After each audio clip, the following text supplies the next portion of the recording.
The final weekend of the 25th anniversary of Outshine Film Festival launches Friday, April 28th, and the big weekend begins. Your weekend is going to feature at 7 p.m. The Lord of the Ants, at 7:15 Girls Don't Cry, at 9:15 Las Vegas, and that's going to be the North American premiere of this film, and then at 9:30, now I have to pronounce carefully, Porno Melancholia. Did I do it okay? You did that very well. I think porno was the emphasis there. I think I Not so sure. that portion of the word. Probably shouldn't have, but I did anyway. Joe, tell us about the launch. Yeah, and we'll start with Porno Melancholia. I was saying that perfectly until just now. Okay. Because it is more than porno. It's about a guy who does get involved in porn, and yet how it affects his life. And it's just sort of the debate he has within himself as to who he is and how porn defines who he is or doesn't define who he is. And it's fantastic. It's one of our Spanish films that I'm very proud of. Lord of the Ants is phenomenal. It talks about a relationship between a gentleman and a younger man, but not younger man, and I think American audiences might have questions or concerns, but I wanted to assure people that it's not at all what it sounds. And again, it's a beautiful film about two people who love each other and amongst all bonds. But it's just a really unique. I love the way, again, those four films sort of play off each other, and there is really something for everyone on that night. And I always call like our Fridays and Saturdays date night, and it's a great night to sort of somebody date your husband or wife, or date somebody who you might be on a first date with. But to me, it's always a Friday, Saturdays. Find somebody in Grindr and say, "Hey, this is what I'm going to do. I have tickets." What's Grindr? Yeah, that's it. Yeah, an advertiser. An advertiser, right? I'm curious about what you said in terms of Spanish language film and in general.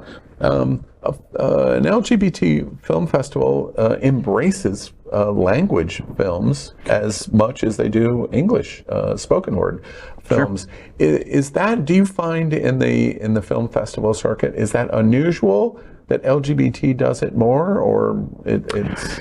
I think we do tend to be more inclusive, and I think the bigger the festival is, the more space they have, the more representative countries they're able to sort of expand upon. And obviously for us, because of where we are, Spanish language here is much more important than it might be in another festival. But I don't want to say we program blind in the sense that I don't pay attention to that, but I try and just find the best films that make sense for our audience. Yeah. And especially in Miami, they tend to be much more aligned with Spanish and Portuguese and languages in general, where some festivals don't really. But I think it's critical to watch LGBTQ film from all over the world, because sometimes we forget, like being in Miami or South Florida, we just think of it as, oh my God, it's so easy to be gay. But whether it's just even going into Georgia, Mississippi, or Alabama, et cetera, or whether it's going to Albania or any European or Asian country, LGBTQ is very different all over the world, but yet the stories somehow can remain the same. Love is love. It doesn't matter where you are. Comedy is comedy. And we have had films from all over the world. Joe does an amazing job of finding. When I go to Berlin, I meet literally with every single country in the festival and try to find out what they're shooting, what's in production, and so that we can get those films, because I think it's important for us to share stories, not just from here, but from everywhere. Yeah, interesting. So that's your Friday night, April 28th. LGBTQ plus news is vital for our community and for the broader world as a whole. We have enough enemies at Fox News. Tucker, Sean, and Laura are loud. We need passionate allies. Happening Out Television Network, Queer News Tonight, and It's Happening Out are literally out of the closet and into the headlines.